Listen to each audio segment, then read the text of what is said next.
បាទជំរាបសួរខ្ញុំបាទឈ្មោះហ៊ុនច័ន្ទរាជគឺជាគ្រូក្បាច់គុនបដាល់គុនខ្មែរប្រចាំក្លឹប Cambodia Top Team. Ma formation en Khmer Khmer a commencé quand j'avais environ 4 ans. J'ai été formé par mon oncle et mon père dès l'âge de 4 ans, donc l'art timonzanais était un peu un art hybride. Il s'agissait donc d'un style traditionnel et ancien, le Khmer Boran, mélangé au Khmer moderne. Alors, qu'est-ce que le Khmer m'apporte au quotidien? Je dirais pas seulement à moi, mais aussi à mes étudiants et aux praticiens cambodgiens. Je crois que le Khmer leur apporte un nouvel espoir et une nouvelle opportunité de sortir de la pauvreté. Aussi, je pense que la valeur du Khmer dans la société cambodgienne remonte à l'Antiquité. Il fait partie de notre culture, de notre art, de notre tradition.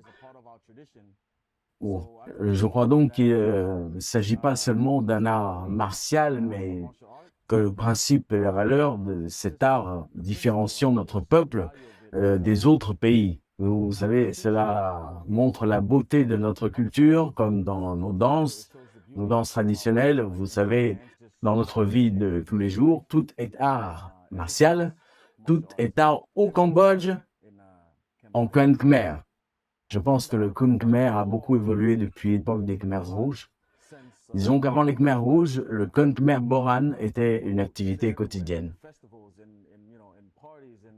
Les gens le faisaient partout, dans les festivals, dans les fêtes, dans les célébrations. C'était donc quelque chose de très important avant les Khmers rouges. Au Nouvel An, lors de toutes les fêtes nationales, les gens pratiquaient le Khmer. C'est un sport national, ainsi que l'un de nos arts nationaux. C'est devenu un sport exigeant et professionnel aujourd'hui. Aussi, nous nous éloignons donc de la tradition et modernisons davantage les méthodes d'entraînement et certaines techniques. Aussi, je pense donc qu'il s'agit de deux époques totalement différentes. Je pense que oui. Je pense qu'à l'époque où je m'entraînais au Khmer, il s'agissait de maintenir la tradition en vie. Il s'agissait de poursuivre et de préserver l'art martial. Mais aujourd'hui, disons, il y a 10 ans, c'était un sport de pauvres. Les gens qui ne savaient pas lire, qui ne savaient pas écrire, ne trouvaient pas vraiment de travail. Alors que faisaient-ils?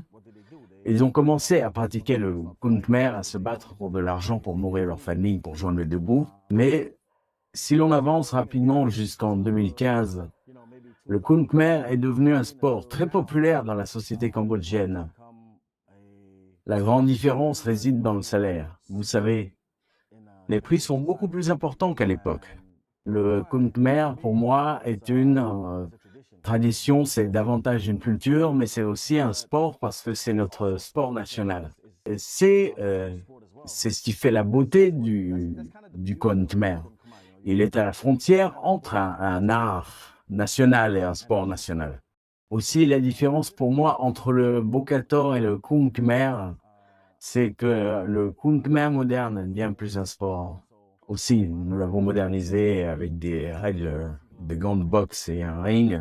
Nous n'avions jamais eu de ring de boxe auparavant. On ne portait pas de gants à l'époque, jusqu'à ce que les Français introduisent le ring de boxe, les gants de boxe et les rounds. C'est à ce moment-là que c'est devenu un sport. Mais avant ça, l'ancien Khmer, le Bokator, qui est une partie de l'ancien Boran Khmer, les anciens Khmer se battaient à main nue dans une fosse.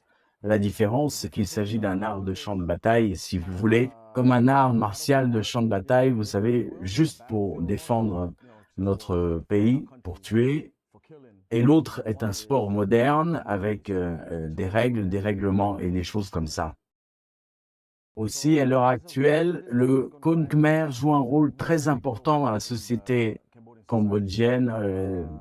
C'est un sport qui nous donne de l'espoir, tu sais, un sport qui, va pousser notre culture vers le monde du combat. Et si je dis qu'il nous donne de l'espoir, c'est aussi parce qu'une grande partie de la jeune génération s'efforce aujourd'hui de s'entraîner en Khmer et de devenir championne. Ainsi, ils peuvent changer leur vie et celle de leur famille. C'est donc un changement de vie, un changement de jeu.